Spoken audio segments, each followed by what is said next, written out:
L'éditorial du Figaro. Gaza Inc. version Trump par Philippe Gély. Donald Trump a-t-il un plan pour tout ou parle-t-il à tort et à travers ? On est en droit de se poser la question après 3 semaines d'annonces tous azimuts, allant du presque banal à l'extraordinaire, même pour lui.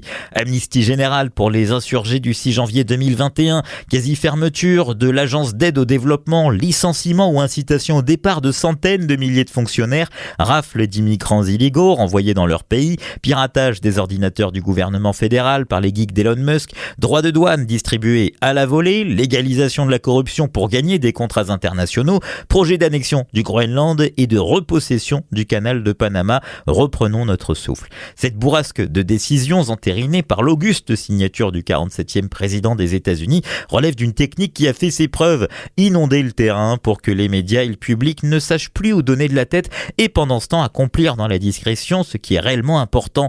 Il ne s'agit pas de convaincre, mais de désorienter, dit Steve Bannon, grand exégète du Trumpisme.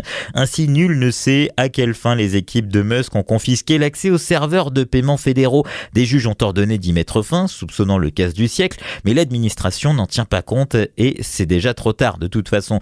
L'expérience a montré que sans toujours prendre Donald Trump au mot, il faut le prendre au sérieux. Mais l'exercice peut se révéler déroutant. Quel crédit accorder à son idée, ressassée depuis des jours, de vider Gaza des Palestiniens sans espoir de retour pour bâtir des hôtels de luxe sur la plage? Il se trouve que ce Gaza Inc. est promu par un fumeux théoricien en cours chez les MAGA et a été défendu l'an dernier par le gendre du président Jared Kushner.